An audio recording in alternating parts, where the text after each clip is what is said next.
This week on the Football Today show, we cover a huge preview for EPL Matchweek 24. We look at the doomsday scenarios, the Socceroos, Matildas, Asian Cup, AFCON. We have it all this week. We've got Newcastle to win big, Villa to possibly lose at home, and which Matildas are going head-to-head in the WSL. Check it out now.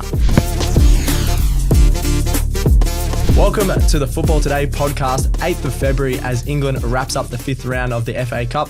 Not your usual host here, actually. We've got Liam, the stats guy, McAllion, taking over Alex's spot as he roams around Asia, probably causing a lot of mayhem with his missus over there. So we'll see what he's doing over there. Might have to get something up on the socials. I love how you refer to yourself in the third person as well. I did a little bit there, yeah. I don't know why. Sometimes I get into my own little world with that type of stuff. I'm your host for the next couple of weeks. We've also got a much happier Marcus, big Chelsea fan, got the retro Chelsea FC kid on. How you going, Marcus? I reckon it's a sign. I just got this kid in from the mail and we win. We pull out an old school Chelsea performance. I know, that was one of the best performances we've seen, as a big Chelsea fan myself. That was unbelievable to beat Villa at Villa Park. I still can't believe that happened this morning. So yeah, we'll touch on that in our EPL Matchweek 24 preview. So we're going to do a big preview of all the games in EPL Matchweek 24. Going to have our big call for the weekend, as we always do in this preview show. Doomsday scenario. I love touching on the Doomsday scenario. A lot of it has been about Man U, but I think might be a few different things this week. Then we're going to touch on the Socceroos and Matildas abroad and a quick Asian Cup final preview, which is this weekend as well. So let's get right into it. We always start, Marcus, with a yeah, no, and I feel like you wrote this one in for this week. I did. And it's a big one here if it concerns Arsenal fans. So Alex, look out. Can West Ham do the double this season over Arsenal? Obviously, West Ham already beat Arsenal at the Emirates. Can they, big blow in the stomach? I'm going to say I don't like Arsenal. And I don't like West Ham that much either, but I'm going to say big nah. Arsenal just coming off a win against Liverpool, obviously. They're starting to hit their straps. They've got their players back from injury. If Alex was on the show, I might have fired him up and talked about West Ham a bit more. But as we mentioned on our show on Tuesday, since I've talked up West Ham a month ago, they've been horrible. They've been out of form, not really scoring too many goals. They've got a few players injured, and a lot of those more experienced guys aren't playing well. So I'm gonna say that's a massive nah. I know West Ham did win at the Emirates, but that's when they were flying.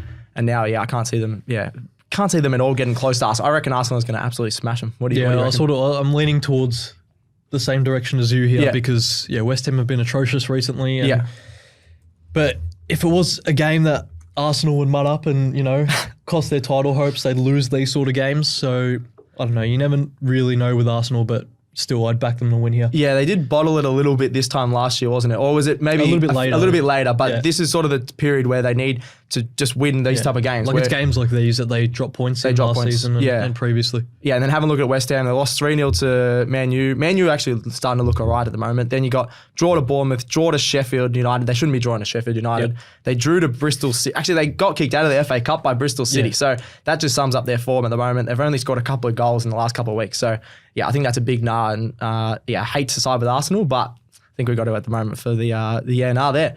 All right, your big call for the weekend, Marcus. We got some, really good ones here, actually. I said we're not going to lay too much on Man U, and then I just read this run sheet, and we are, of course, laying on Man U. Shout out to all your Man U supporters out there. What's your big call for the weekend of EPL Matchweek 24? My big call was that despite Aston Villa losing this morning to Chelsea, I think Aston Villa are going to absolutely thump Manchester United. Really? Oh, I do. Even though Man United beat... who did they beat? 3-0. West Ham, 3-0.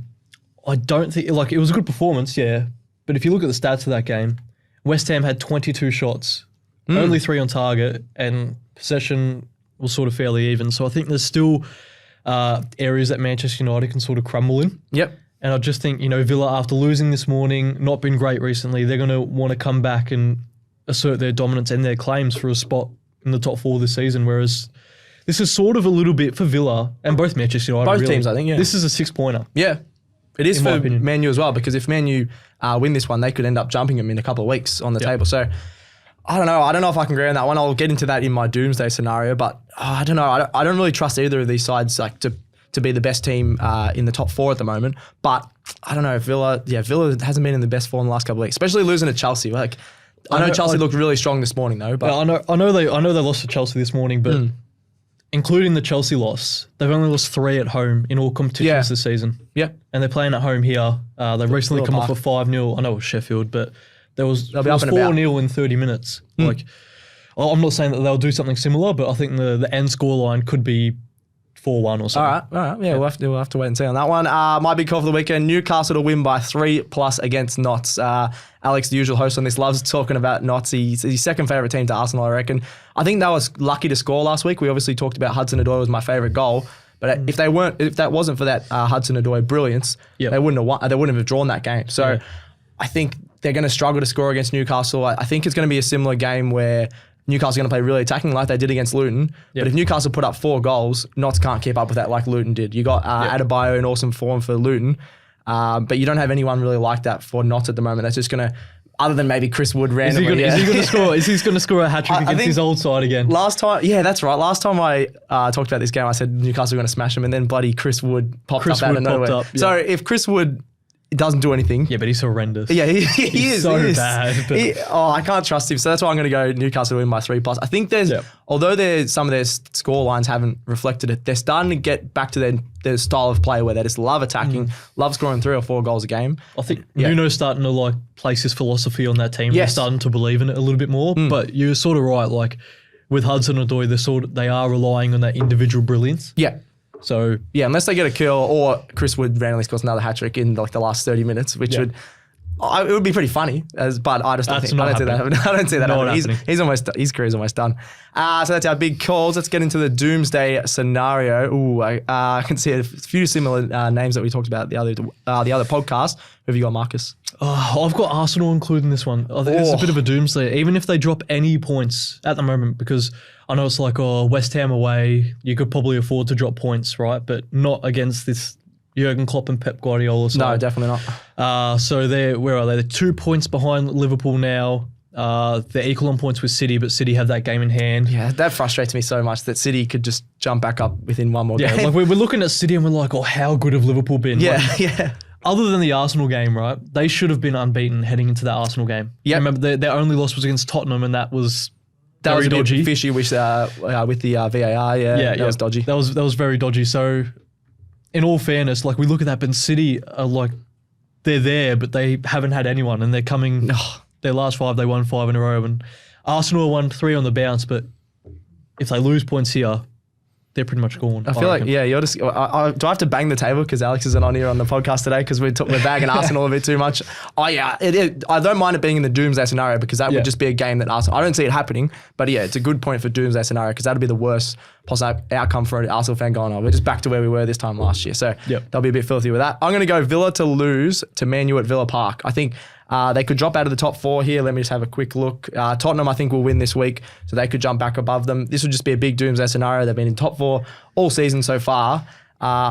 I think it's going to be a really close match, but I don't mind the form of Man U. I know they, like you said, the stats don't always back them up. They did win 3-0. You got Højlund, who's in form. Finally, he's scoring goals in the Premier League, not just in the Champions League. I think a lot of things are clicking for him. Even Rashford, he can go out as much as he wants. He goes out and then the next week he just scores a goal. So maybe just let Rashford... Who knows? That's the secret. Like I'm not sure what he's doing on a Saturday night in the bathroom stalls of the club he's going to, but you never know. You never know. But you've gone Aston Villa like the past few doomsdays because... they're on that verge of tinkering out of the top 4. So I still think they're a great side. I'm not going to take that Sheffield United game into account. I know it was 5-0, but I'd rather take that Chelsea one this morning because it was at home. Chelsea, obviously, usually a poor team this season. So that was a bad performance by them this morning. I think, Man U are going to beat them and they'll drop out of the top 4. So that's my doomsday there. We're looking at Villa like being a little bit inconsistent and topsy-turvy, but yet they're still only 3 points. Yeah. It's sort of deceiving. They're only 3 points off Arsenal and Manchester City, who have that game in hand. I saw, actually, it's the closest the top 5 has been at this point of the season in the Premier League for 10 years. So it's awesome that we've got it so close, only separated by a couple of games, whereas usually by now you got Liverpool and City just way up there, or Arsenal was up there even last few seasons. So I'm glad that we got a tight race. It'll still end up probably being City bloody winning, but we'll have to wait and see. Yeah, 100%. if this is City's to lose. Yeah. Oh, you reckon? Yeah, 100%. Because I got the game in hand. True. No, fair call. All right, so we've done the doomsday, the big calls. Let's go through. We've already talked a bit about them, but the EPL Matchweek 24 kicks off this week. Some actually big games in terms of the table. So let's have a look at the first game is Man City versus Everton. I'll just quickly touch on City are undefeated in 13 of their last 14 matches with Everton. And the one that they didn't win, it was a draw. So Everton just don't have any luck against Man City, as most people do. Players back from injury now. You got De Bruyne back in. You got Haaland back in. I don't see any way that Man City don't win this by 3 goals. Yeah, this is short and sharp. Man City will dominate Everton. Yeah. Yeah, easy one. I think we'll go to the next one on that one because City, it's hard to talk about them too much because everyone knows what they're going to do at this time of the season. Like they got so many attacking players who will just say if one's not performing, a world-class attacker comes in. So say Bernardo Silva comes in, Phil Foden comes in, scores a hat-trick against Brentford when they're 1-0 down. Haaland or vice versa. Alvarez in for Haaland. Doku's coming through the fold. They've got Grealish as well. They got so many players. Yep. I just remembered a stat as well. I've got some stats for today, which is a bit weird for me. Which even though my name even is though his that, name is Stats Guy. I know. That was just Rodri hasn't lost in over a year now. Oh, so, I saw that actually. Yeah. So that 53 games he's played. That's unbelievable. In all competitions throughout 2023. I think that was for 2023. That's going to be one of the longest personal winning streaks in all of sport, I think. Yeah. And he won the treble. Won the treble. So, every time he's injured, they can't win, and then he comes back in, and they're just superstars. So I think he's a very underrated player in that Man City. By the end of his career, say continues on this trajectory, will he be in your best 11 for Premier League ever in the midfield? Would he be in that midfield? Well, we talked about De Bruyne. You could fit a couple I'd say in my lifetime, maybe. Yeah, but I'm trying to think defensive midfielders. So in your lifetime, you're saying you could probably fit De Bruyne and Rodri in there, I reckon. Are you saying for defensive midfield? From basically 2000 onwards, is what you're saying? Yeah, I'd say that. But you could argue if the winning streak, the amount of times he intercepts the ball for Man City and sets him up, what do you reckon? It's hard to fit him in the old time. It's going to be tough. There's so many good players in there. Like you got Lampard, Gerrard, Scholes, all since 2000. Yaya Toure, Gundogan. Gundogan, true. I wouldn't put it, but like Cesc Fabregas is in there. You've got so many good players. Yeah. We'll do that for socials, actually. We'll do our all-time Premier League 11. How about that? So check that out on Football Today, AU and Football Today pod socials. All right, the second game of the weekend is Wolves versus Brentford. I actually think this will be a solid game. Mape, he's in solid form. I hate him, but he's his little rat that just tries to celebrate against people. But he scored in the last 3 games, so he's been pretty good. Yep. Brentford just look a bit shaky defensively, and Wolves are in really strong form. Only lost 1 of their last 9 across all comps. So, what do you reckon about this one? I think Mope's form is sort of helps with Ivan Toney being back. True. The pressure's not on him to score goals, so he can sort of feed off the back of him. Link up plays a little bit better with Ivan Toney in as well, but geez, Wolves, I know Chelsea were horrendous, but they look good. Yeah. Against Chelsea when they won 4-1. It's not an 4-2, sorry. It's not an easy feat. They're 10th and Brentford are lacking sort of in 15th, but I expect probably Wolves to win this one. Wolves, I'm going to go Wolves. I think their attack is starting to click a bit. Obviously, scoring 4 goals against any team is a good effort, and they're in the top half now. They've annoyingly jumped Chelsea as a Chelsea fan, but they've got to put some a bit more respect on their name, I think, especially at the Molineux. Never been, probably the last 5 years since they've jumped back into the Premier League, it's never been an easy place to play. It feels a lot darker. I don't know if you watch the game. It just feels dark and dreary. Yeah, and the crowd's really angry all the time, so I wouldn't want to play there. So I think Brentford, Mape will be copping it at the Molineux, which will be pretty funny, I reckon. The next one is Fulham, Bournemouth. Not your biggest blockbuster game going around, but 2 sides that have been going okay. Yep. Bournemouth won the last 2 meetings, but both teams, pretty inconsistent in attack. What do you reckon on this one? Look, I actually fancy Bournemouth. They're 12th and 13th at the moment. Fulham can jump ahead with a win, but Bournemouth have a game in hand as well. I fancy Bournemouth in this one. Yep. I don't know why. I just don't like what I've seen from Fulham recently. Fair. So Bournemouth. Oh, we haven't had a draw from you. What the hell is going on here? I'm gonna go. I'm gonna go draw just in honor. Oh wow! In honor of you. I copper for picking draws. This is my first draw of the weekend. I can have one. I'm gonna go draw just because I feel like even Solanke hasn't been in the best form. He's only scored once, I think, in the last 4 or 5 weeks, and that one was when he got handed a goal in the box and just had to do 1-on-1. So both teams just struggled to score, so I'm just going to go draw. I reckon this could be 0-0 and the game that you don't really want to watch this weekend. I think there's a few of those games which you don't really want to watch this weekend. But I'll be keeping a close eye on it anyway. Tottenham-Brighton, I think this would be an awesome game. I know Brighton haven't been in the best form, but you got 2 really attacking sides, both top 6 in offenses. Spurs have won their last 5 at home as well, so I don't mind that. Yeah. And then they can jump in the top 4. As I said, I really think Villa might lose to Man U. You get Tottenham back in the top 4. Everyone's praising Ange again if they're back in the top 4. So bit of Ange ball, really attacking teams. What do you reckon? I reckon this could be like a 4-2 or something. Yeah, like that. Exactly. Well, you mentioned 4-2. Tottenham have conceded at least 2 goals in the last 3 Premier League games. So defensively, they're very shaky. They are getting players back, more fully strength sort of side. So I do fancy him to beat Brighton, who have been kind of lackluster this season. I think they just run out of legs a little bit from last season. At the start of the season, they were flying, and then don't know. So they've had a couple seasons on the high. This is the season where they drop. Maybe they just sort of recuperate. But I know, this is if you're a neutral and say you don't like soccer, it's too boring. Just watch goals being scored. Yeah, this one might be a game for you. Yep. That's a good call, actually. One thing I wrote down that I saw during the week, I need to double check how true this is, but Spurs put a huge offer on the table for Rafinha from Barca. I don't know if you saw that. It was 75 million. Oh, wow. Forbes was the one that I saw first posted about it, and then a few other people are jumping on. Apparently Chelsea are interested. Chelsea are always interested, of course, when there's a big name player. I don't know if that Rafinha is actually worth that much because he hasn't been doing that too well for Barca. He was great. He was great at Leeds. He was amazing at Leeds. So we know he can play in the Premier League, but that's an interesting one. I don't know if they really need him. They've got so many attackers at the moment. They probably need to look for defenders. But what do you reckon about that? I'm not sure it's true, to be honest. Yeah. Do you see Daniel Levy spending 75 million on a player? True. He's very stingy. When did they last spend? That would probably be a record transfer for Tottenham. True. But we haven't seen a here we go or anything from Fabrizio Romano. Yeah, we got to wait. We've got to wait for his Twitter. Keep an eye out. Well, I'll keep an eye on that. But that was the rumor going around. So I don't know if they really need him, but I don't know. They can probably get anyone they want at the moment. They're playing really well. Everyone's loving a bit of Ange. So I think attacking players would love playing with him. Yeah, that's playing on the edge. One guy that we, as Chelsea supporters, probably don't want to talk about is Timo Werner. He's slotted in perfectly with Tottenham. He's got a few assists, a bit more space because it's so open their games, and it's working for him. Yeah, I think he's succeeding better at Tottenham than he was at Chelsea, just because there's less pressure on him to score goals. I don't think he was a goal scorer. He's good at setting up. Yeah. So that's why he sort of fell under Chelsea because everyone was like, oh, he's quick. He's this guy. He scored this many goals at Leipzig, but the pressure's off him at Tottenham. A bit more freedom under Ange. Yeah, it's working. Yeah, it's working. Yeah. All right, next game is Luton Town versus Sheffield United. Could be a bit of an exciting one. Last time they played was 3-2. There was a late winner. You still got to go on. I don't know if it's going to be exciting. I'm trying to talk up a game of two lower 10, but Luton have been awesome. You're doing your best job. Luton have been, thank you. Luton have been awesome. Adebayo, who I mentioned, I think he's having a very underrated season. A lot of goals. Obviously they drew 4-4 to Newcastle, which is an awesome feat last game. Sheffield United obviously lost 5-0 to Villa.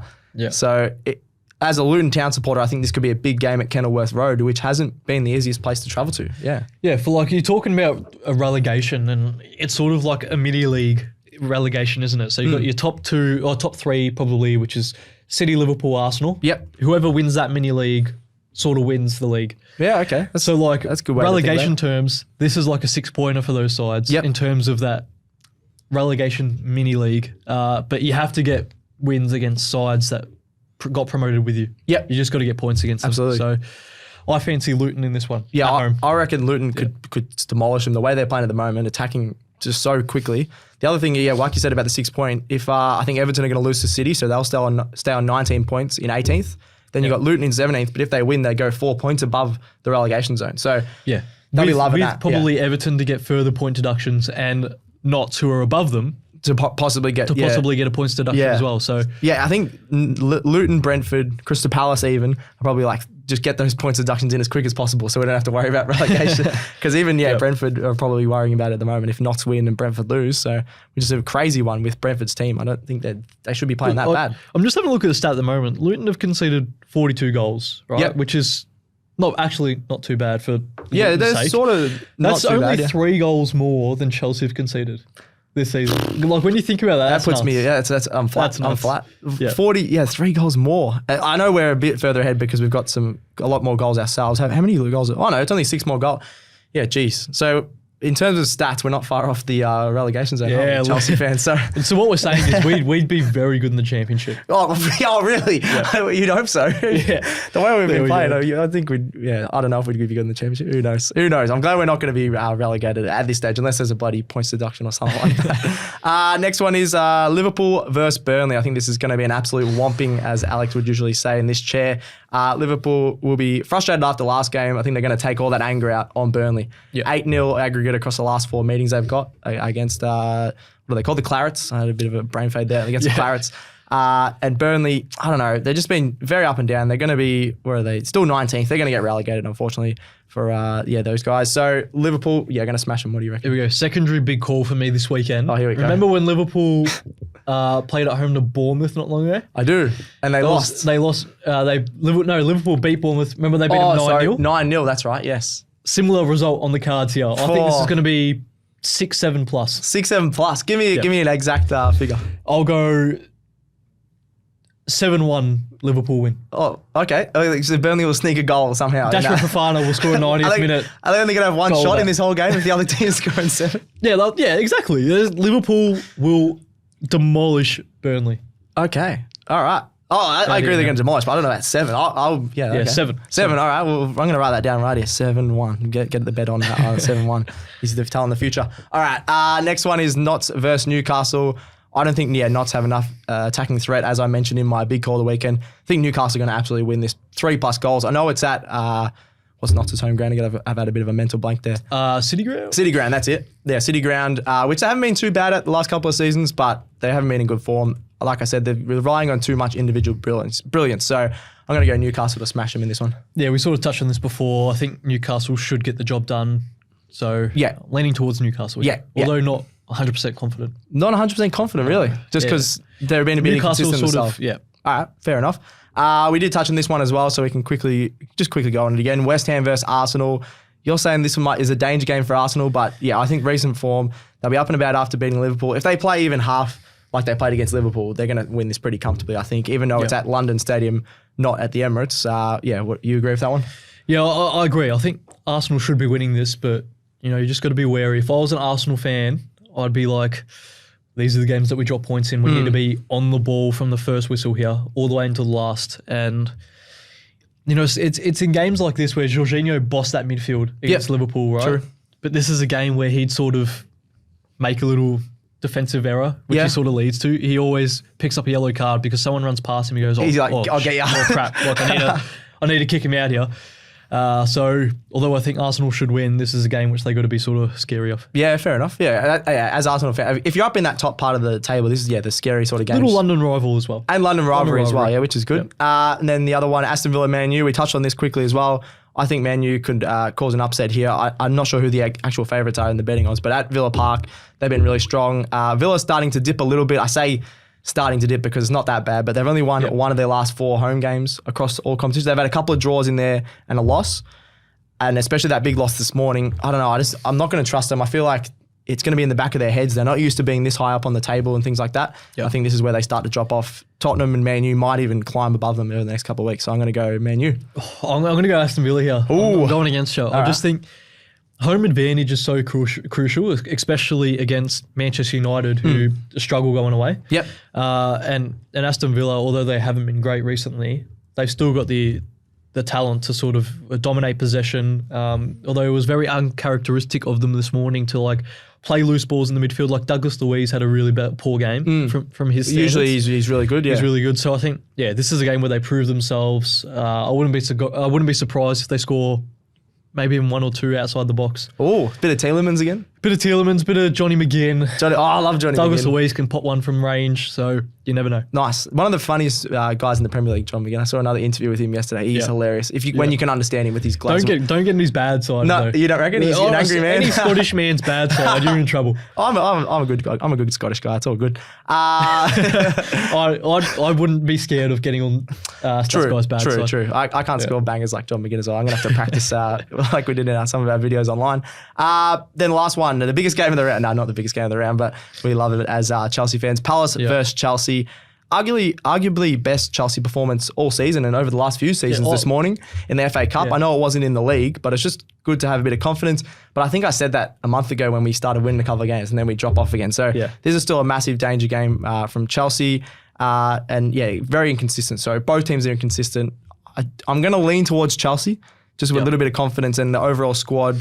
Roy Hodgson, I don't know what he's doing at Palace. They look a bit inconsistent with their lineup and how they're setting up a lot of the time. So I'm going to go Chelsea, but not confident at all. What do you reckon? Yeah, I'm actually, for once in my life, I'm actually fairly confident of a victory. Just because we normally travel well at Selhurst Park. True. And they've got no Eze or Elise. So there's their attacking threat gone. True. So I think they'll struggle to score goals. Yeah. So it just makes a case for us that we've just got to score one. And you talked about that Chelsea performance this morning. It was great to watch. Enzo's goal.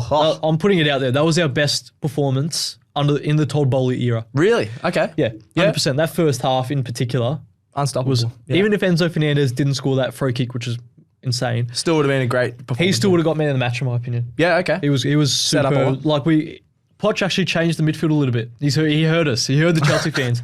He's put Enzo and Caicedo in a little bit of a double pivot. I saw that. Gallagher sort of played with a little bit more freedom, a little bit more attacking flair, and it worked brilliantly.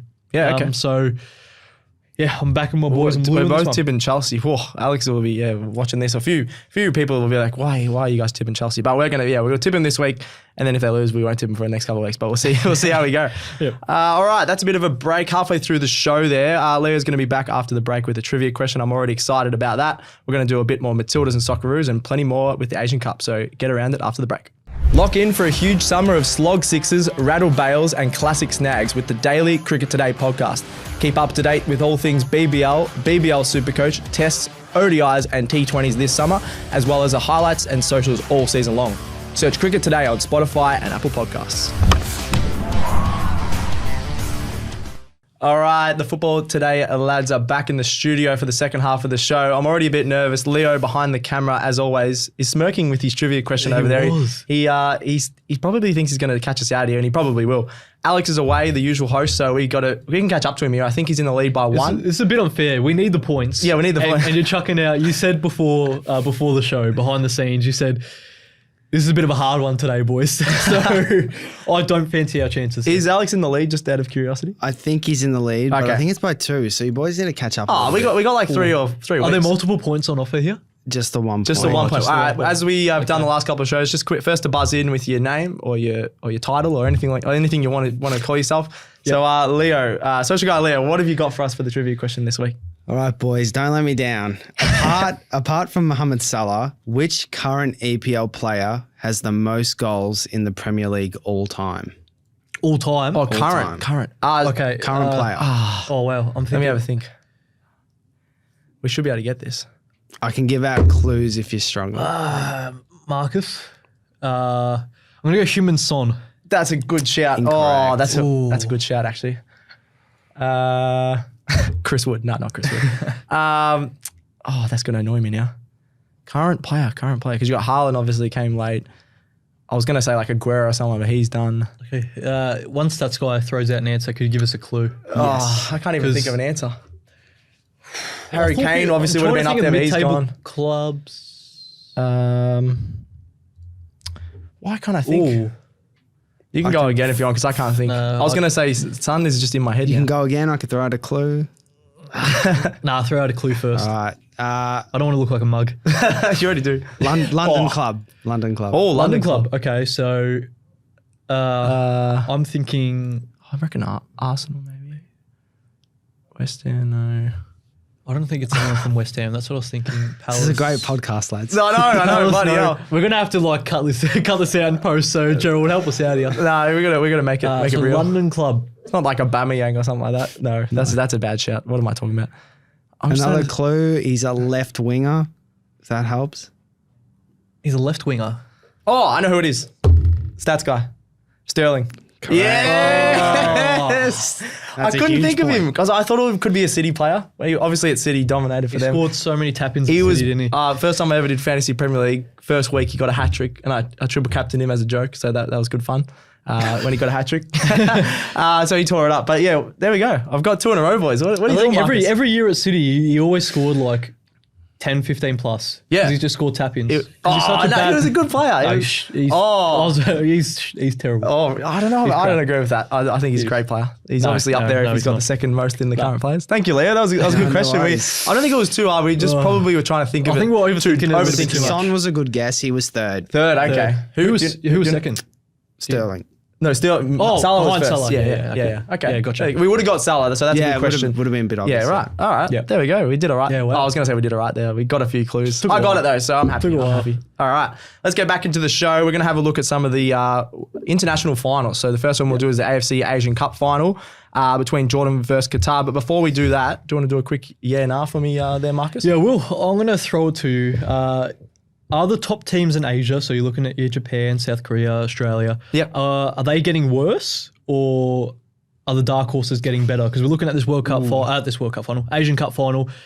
between Jordan and Qatar, they're sort of the dark horses. Like, they're still decent nations in terms of Asian football, but definitely not one of the better teams. Oh, you could argue for both ways because Australia weren't very good, obviously, with the way we play. But I'm going to say no. I don't think the top teams are getting worse. I think some of the other guys are getting better. So you got Iran, who's getting a lot better. Qatar and Jordan, who are both in the final, are getting 100 times better. They got teams full of the Qatari league players, but they were dominating some of the big teams like South Korea, Australia, and things like that. So I'm going to say no to that because I think Asia as a whole is getting a lot better in football. They obviously competed really well at the World Cup. Qatar were obviously solid at the World Cup, being a home World Cup. Who else? I'm trying to think of who else was one of the. Saudi Arabia was really solid, beating Argentina. So a lot of those Asian teams are going really well now, and I think the World Cup showed that, not just the Asian Cup. So I'm going to say that they're not getting worse, other than Australia, because we obviously did get worse since 2015. But a lot of the other big names, I don't think they're getting worse because they've got. But South Korea has a better team on paper. Japan probably has a better team on paper than the last 5 years. Yeah, Japan were brilliant at the World Cup. So I'm going to go nah on that one. What do you? I agree with you. I think a lot of the lesser nations in terms of Asian football are getting better. Because I'm going to throw out a shout here. If Australia beat South Korea, I think we'd lose in the semi-final against Jordan. Probably the way Jordan are playing, Yeah, I don't think we would have beat Jordan, to be honest. Just the way Graham Arnold has us set up. We struggle when we have to sort of rely on holding the ball. And against South Korea, we were a little bit better. It's one of our better games in the tournament because we didn't have to hold and dominate the ball. And South Korea didn't sit back. So I think Jordan would have beat us, but I think you're right. These sort of lower nations like Jordan, Iran, Qatar, Saudi Arabia, they're getting heaps better. Yeah, they really are. Especially, they're getting a lot of confidence against some of the bigger teams. It's good, great for football and great for the next World Cup as well. Yeah, we're going to see more Asian teams in the World Cup as well because they're expanding the World Cup. So that'll be great. I'll definitely see them in a little bit more knockout world tournament football. Yep, no, absolutely. So that Asian Cup final, as I mentioned, is Saturday night or Sunday morning, 2 a.m. our time in Australia. Jordan versus Qatar. So I don't think no one would have picked this game. I think a lot of people had Iran up there, South Korea, Japan, Australia with the favourites. None of them have made it. So it's awesome that we've got some new sort of finalists. Jordan did win this game 2-1 when they met just before the Asian Cup, but that was a really close game. The possession was really close. The shots were really close. So I think we're going to have another really close game here. Jordan are coming off a 2-0 win against South Korea, and South Korea were the favourites there. And then Qatar, I can't remember. 3-2 win. That's right, over Iran. Iran, which Iran were a really good team in their own right. So what do you reckon? How's this going to go? Oh, I think Qatar just got over the line, but I'm fancy Jordan here. They'll have their tails high after beating the favourite South Korea, who were left in the tournament. And I think Iran had, who was there? I can't remember their striker. Was it Altamiri? I think he was missing from that semi-final. But they've relied on him for a lot of goals in national football.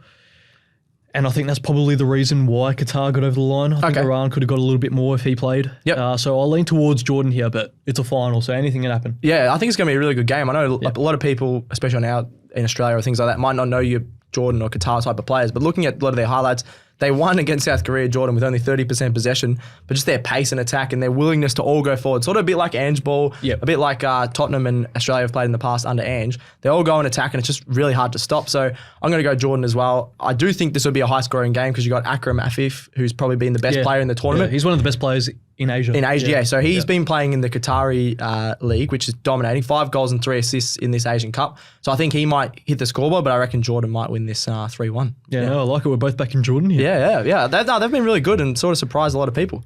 All right, so that's the Asian Cup. Unfortunately, the Socceroos didn't make it, but I reckon Jordan might get over the line in that one. Let's have a look at the AFCON, African Cup of Nations, of course. Who is it? Nigeria, Ivory Coast. I just had a mental blank there of who it was. But Nigeria obviously going really well. They only just got over the line of South Africa in penalties, which was a surprise. They scored they conceded a 90th minute penalty to go to extra time. Yeah, so they'll be filthy with that. And then Ivory Coast got over the line 1-0 against Congo. I'm leaning towards Nigeria just because they've got Aussie men. They've got some of the bigger names in this tournament, but Ivory Coast have been really solid. They beat Mali, who's a really good side. They also beat Senegal, obviously won the last AFCON. So this will be a really close game. I'm just leaning to actually stuff it. I've changed my mind. I feel like you're going to go Nigeria, so I'm going to go Ivory Coast. No, I'm actually going Ivory Coast. All right, damn. You're going to go Ivory Coast. I'm actually going Ivory Coast here. I just think it's the host nation. Okay. All the drama that they've had throughout the tournament, sacking their manager. That's right. Straight after the group stage. That'll be incredible. They've sacked their manager mid-tournament, and they're going to go on and AFCON is they're one step away from winning the tournament. I chucked on an AFCON game and there was just this guy's head in the way of the camera. I don't know if you guys if you saw that. AFCON is incredible. It's such a good watch when no one's standing in the way. It's the most laid back tournament. Everyone's chill. The crowds are going off. Football's great. Football's great. Yeah, but I think Nigeria actually really struggled against South Africa. It was 1-1. I know they won in extra time, but they only had. I'm having a look here. 39% possession against South Africa. Yeah, you'd expect them to do a lot better. You'd than expect them. You expect that to be flipped, to be honest. Yep. But they have great players, don't they? Victor Osimhen up front. All he needs is one chance. Lookman as well. Alex Iwobi, Ademola Lookman. Yep. Ola Aina as well. He was a former Chelsea player, and he's had his experience in Italy, and now I think he's back in. No, is he back in England? I'm not sure. He might be playing for Notts, maybe. Oh, possibly. Yeah. He plays for Nottingham Forest at the moment. So, yeah, cool. They got some great players, but you know what? It'll be a good watch. AFCON final. Yeah. Okay. I've changed my mind like 3 times here, but I'm just gonna finalize it on Nigeria. Just their team has looked really solid. They've got a lot of stars that have been in finals like this before, in terms of all around the world, in terms of club, not just international. So I'm gonna go Nigeria. I think this will be really close though. The way that both these teams play. Could be a bit defensive just because they haven't been scoring too many goals. It could be like a 1-1, maybe extra time and then a late winner or something like that. But yeah, I think it's going to be a good game. Both the Asian Cup final and the AFCON final is going to be really fun to watch, I reckon. So, so get around that if you can watch that. Great attacking football in both those tournaments. Yeah, it has been actually really good. Same as the similar to the World Cup. I think international football is at a good spot with very even, very attacking and things like that. So that's really good. All right, let's get into some Australians in action, including the Socceroos and the Matildas. I'll start off. I saw all these videos circulating the socials. Aziz Bayich was getting around Ronaldo. Ronaldo, they absolutely, obviously love Ronaldo at Al Nassr in the Saudi League. Yep. They love him over there. Aziz Bayich met him, so that was a big thing about that. So he'll be playing this weekend, I'm pretty sure, for Al Nassr, which is pretty cool. And then we got a guy on the move, Marcus. We do. Franco Lino, young Victory player, 18 years of old. He's just departed to go to Norwegian side FK Viking. That is going to be the best name in world football, Viking. And there's plenty of Aussies already there at the moment. We saw Nick D'Agostino, formerly Melbourne Victory striker. He's there at the moment. Isn't playing particularly well. I think he's got 4 goals in 20 odd appearances. Yep. Also got, who else we got there? Patrick Yazbek, who was from Sydney FC. And we got Gianni Stensis as well, who's a fullback. So they don't mind Aussies over there. They got a bit of Aussie contingents over there, which is great to see in European football. But we did see an Aussie come back from Europe, didn't we? Yeah. From Stade Reims in France. Didn't get his go, young player. He's come back to Adelaide United, yeah. Don't ask me his name, I can't remember. I didn't write it down either, but it's been happening a lot the last couple of weeks and even this time last year as well. Yeah. I feel like the A-League, or it's not the A-League's fault, but a lot of these young guys are going over when they're 18 to 21, when they probably should be going over when they're 24 or things maturity. Like that. I think they struggle a lot because football in Australia is so different to football in Europe in terms of even weather, the pitches, everything, training, workload, lifestyle. And I think maybe the young Aussie boys just struggle to fit into that sort of lifestyle. Yeah, and then the way modern sport in general is going, you can still play well into your career. So even if you go in there when you're 25, 28 or something like that, you still can have a solid career in Europe. I think they just see the big contracts but then they're probably sad they come straight back to the A-League, which is obviously a big step down from Europe. So it'll be interesting to see. I'm just looking up that FK Viking team logo. It doesn't even have a Viking on it. That is an absolute joke. It's a black logo, isn't it? It's a tree. Is it? There's literally a tree stump and some leaves going on with it. Oh, that's not the logo that I thought it was. Oh, well, maybe they have a couple of different ones, but yeah, come on, you got to lift. If your team name is Viking, surely you get a Viking on there. I don't know what's going on. I don't know what's going on with that. That's a bit pathetic. Yeah, we'll have to. Maybe we can design one for our socials and send it over to him. Leo loves designing stuff on Canva. Maybe he can design an FK Viking. He's shaking his head. He's pointing at Gerald. Or Gerald. I think Gerald's the man. That might be the most pointless thing I've ever said. So don't worry about that. It'll just be pretty funny. All right, that's a few of the Socceroos and the Aussie guys. Let's have a look at the Aussie girls and Matildas. Everton taking on West Ham in the WSL, in the Women's Super League over there. Claire Wheeler versus Katrina Gorry and Mackenzie Arnold. Gorry's going for a hat-trick of player of the matches. She's been absolutely awesome since coming over. Did you hear about before that game where she was man of the match in that Arsenal game? Player where they get their first win. Player of the match, sorry. That's right. They got the player of the match in that game against Arsenal, West Ham's first ever WSL win over Arsenal. Over Arsenal, yeah. Yeah, so I kind of butchered that then. Yeah. I was trying to think what I was about to say. Mini Gorry, she threw up in the car all over the back seat. Yeah, the daughter, during the week. So I had to go home, clean her up, come back, and then I think she's just loving the culture and she's fitting in there. She's only been there for a few weeks. Yeah. At West Ham. She's fitting perfectly, and she's loving life there. So that's great to see. More Aussies in the Premier League of football. Yep, yeah, the best league in the world. And it's awesome. Mackenzie Arnold's doing really well there. Claire Wheeler's doing really well at Everton. So, yeah, it's really good that these Matildas are shining over there. Yep. And I think this will be a solid match. West Ham, I'm going to back West Ham in this one. I know they're both towards the bottom of the table. But I've even looking at the fans on social media for the West Ham women's team, they've just absolutely loving Gorry. People are saying she's turned around their team, just in midfield. It shows, sort of like Rodri for Man City, it shows if you have a defensive midfield that can hold their own, get a few interceptions and set your way in attack, you can beat anyone, especially when they beat Arsenal somehow in the women's Super League there. Yeah, and I just want to touch on this quickly, actually. Yeah. A story. It's not in the run sheet. That's all right. I like that. I saw this here about the Matilda squad. Obviously, it just got released not long ago. 2 days ago. And Michelle Heyman. Yes, that's awesome. I'm not sure if you talked about her, but her story is incredible. In 2019, she didn't play a minute at the Asian Cup, and then she decided to retire from international football. Yep. She even spent a year away from football and away from the game. Oh, I didn't know and that. then she came back in towards the end of 2020, scored goals for fun in the Women's A-League, in the W League, and yeah, she was great. She got 2021 Julie Dolan medalist. Yep. Just the 4th player in history to win it twice. Wow. She broke Sam Kerr's record for the most goals in the Liberty A-League. Wow. And the most goals, and the first player to score 100 goals in the Women's A-League. 100. And so far she's scored 10 goals in 14 games for Canberra United. So they've called her back up. Called her back up, obviously, with Sam Kerr's injury. There's a spot up top, sort of an extra spot up top there. So that was great for her. So I just wanted to shout that out. No, I love that. She's 35 now. I saw her an interview she had. She's like, I feel like I'm 21 again, that she's gone sort of winding back the clock in the best form of her life. And now she gets back in that Matildas team. I wouldn't be surprised if they use her as a bit of a pocket rocket off the bench, maybe score late winner or something like that in some of the games. Yep. And then if she goes all right here, she might be in the Olympics. And she probably, just say a month ago, wasn't even thinking about playing for the Matildas. And now she's gotten to that form. She could be like an Olympic medalist. Yeah. She could play the Olympics, which is just that's crazy awesome to think about. When you think about how far women's soccer's gone in this country, it's just been incredible. It's awesome. And it would have been great to see Sam Kerr versus Mary Fowler for Chelsea versus Man City. Oh, I know. How good would that have been? Fowler, unfortunately, has sort of been in and out of the starting lineup, which is a bit surprising. I don't know. I think she's still very young. We always like to talk about Mary Fowler as a bit inconsistent, but she's so young. We don't want to put too much pressure on her. No. Because she's still, But when she comes on, she's still really good for Manchester City. It would have been awesome to see, Sam Kerr playing, but it's the top 2 clash in the Women's Super League over there in England. So it's going to be an awesome game.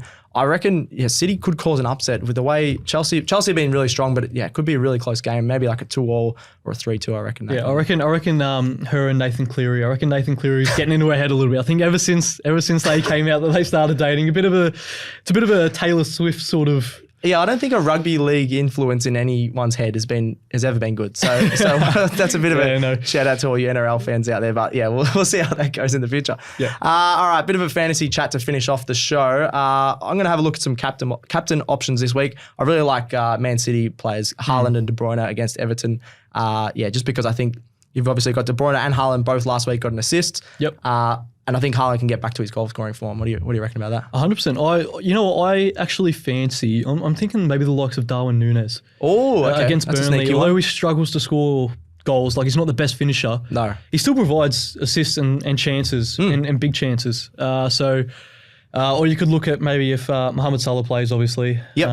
So I think an attacking Liverpool player could be the go here. I don't mind Núñez. It could be a bit of a point of difference for your fantasy side. I think I've talked about this the last 3 weeks, but Richarlison and Watkins, I feel like if you don't have them in your team, somehow fit them in your team. They've been absolutely awesome. You had Watkins, was it 2 assists and a goal? Was it 3 assists and a goal last week?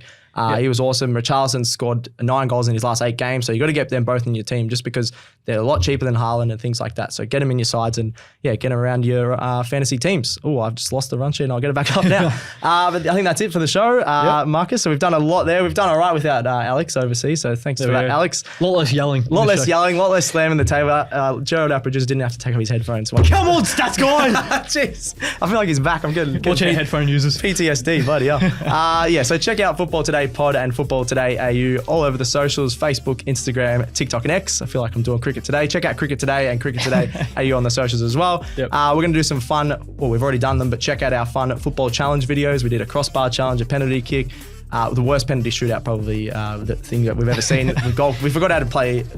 I can't even talk. We forgot how to be a goalkeeper in the sticks there, so that was pretty bad. But Stasko's outro sort of summed up our penalty shootout. Yeah, that little sentence there summed up our penalty shootout, that's for sure. But check them out. There's going to be a bit of fun on the socials. Yeah. And I think that's it. Thanks to Gerald and Leo behind the camera, and cheers to Marcus. Yes, thank you, Stasko. Thank you, and Football Today is out.